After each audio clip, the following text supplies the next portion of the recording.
Alrighty, ladies and gentlemen, it's your boy SCGRANT here, and we're back with another mainline video. This time, I'm finally giving my personal thoughts on the latest from Cities Skylines 1, the Shops of Shibuya bundle. This includes not only the Shops of Shibuya creator pack, done by Shop D, but the 4th map pack by Uncle Ron and the latest radio station, Harumi Nights. Anyway, let's get right into it. But before we do, we want to talk about how this official new bundle launched, because let's just say this particular release of this latest content for Cities Skylines 1 came off to a rocky start, and not from the content itself.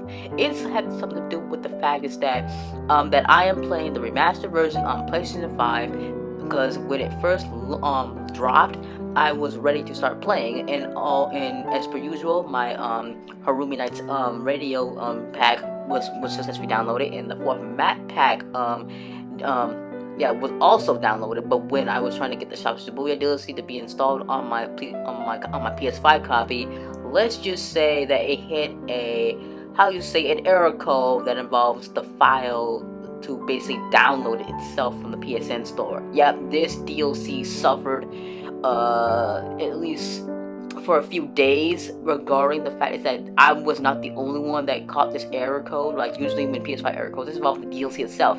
It wasn't the game. The DLC itself's file was either corrupted or broken. Many complaints come out, and they were fully aware of this. Even got flagged to the point immediately when the game was released. It was immediately flagged. I don't know how this would affect Xbox Series X players, but I do know it works pretty much as normal for the PlayStation 4 and Xbox One's version, since it was also released on those older gen consoles. So game off to a rocky start, but eventually the following Monday, which I believe was the 29th of October, is when they basically patched it. They patched a literal broken file from the PlayStation Network store or the Xbox store or whatever storefront to get up and running. So yeah, as of me currently writing this, I was essentially knowing that since the Shops of Shibuya DLC was a all low and high rise density commercial pack, like the message focused solely on commercial buildings, this was going to be a tough sell. But at least the parks and unique buildings came in handy for this one. But the Harumi Nights is what I expected, because after I've listened to the K-pop station from the Hearts of Korea DLC, I knew that I was gonna be going for something straight out of Japan. Because when I thought of this DLC, I thought that we were gonna get a follow-up from the Modern Japan and the Rebels Japan DLC, but no, it was a different creator this time, not the creator who was known to do Japanese style themes and from the Steam Workshop. So that was a no-brainer. But yeah, the 4th map pack came in with brand new map themes, 10 more intersections. We got 4 map packs overall for Cities Skylines. 4 map packs is crazy, bro. And the fact of the matter is that, as you're seeing, I am still using the City of Los Undos build from the gaming channel, because once again, I have to basically return to it to finally conclude it before I pretty much have to start from scratch over again. And I can see there's late burning buildings. But before I pretty much lay it all down for you and what I thought about the pack overall, minus the error code of the file from the PSN and stuff, I want to take a little detour to something that recently dropped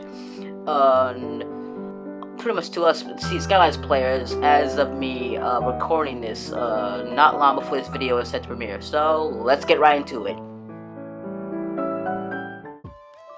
Alright, so here's what really happened. As I was recording the video, and it was pretty much days ago, Cities Skylines, the official YouTube, just announced that the long-awaited first major expansion to Cities Skylines 2 Bridges and Ports, and along with its radio station, Cold Wave, it's finally seen the light of day. And I'm looking at the calendar on my own personal calendar, saying it's been 2 years since this game launched. We were promised this first major expansion.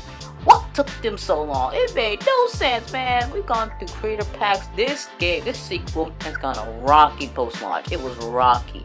But my only main concern was the fact that it was going to be eventually coming out on October 29th, the day before pretty much Xenoverse 2's Future Saga Chapter 3. That's just crazy, man. They're just throwing in all these before Halloween even dropped, bro. We're not even close to Halloween, they're just dropping stuff like that. But I do like the bridges, like all pretty much, they're lifting up with the boats through. That was something that was never in the first game. But now seeing it here and on the Unity engine, yep, and you got people walking on it too, like, it's gonna be good. I'm doing all the new boats and yachts, like, the goddamn billionaires stuck with their crap. But yeah, man, seeing the ports, man, like, shit, you put some drift racing in this thing, man. But yeah, I hope in Cities Skylines are eating good, because it took them 2 years to finally get something that's major instead of a creator pack or a radio station. Speaking of radio stations, what you've been hearing in the background so far as of this video is basically the latest 3 radio stations that got added earlier this year, along with the respective creator packs for the sequel.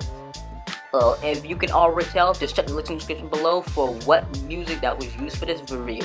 So yeah, I did not expect the bridge support. So yeah, October 29th, 2025, Cities Skylines 2 players will be eating good on PC. But I'm still waiting for any news regarding the console ports. Because, once again, if unless they unlock the console ports of Cities Skylines 2, we're still going to be getting content for the first game by Cannabis Media.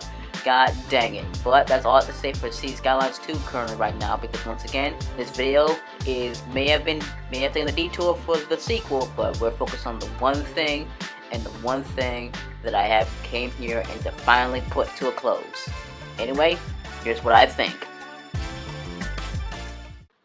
Overall, the question remains, should you get the Shop Shibuya DLC? Well, since pretty much everything's been patched and everything's all been good and then all updates to the latest version, I would recommend that it all depends if you have the corresponding DLCs. Most notably, the Modern Japan, Art of Korea. If you want to like really make your Asian-inspired city, I recommend you make sure you have the Heart of Korea, the Pearls from the East, the Modern Japan, and the Rebels Japan DLCs. And not to mention the various Asian-themed skyscrapers of the Skylanders, the skyscrapers pack from way back in 2022.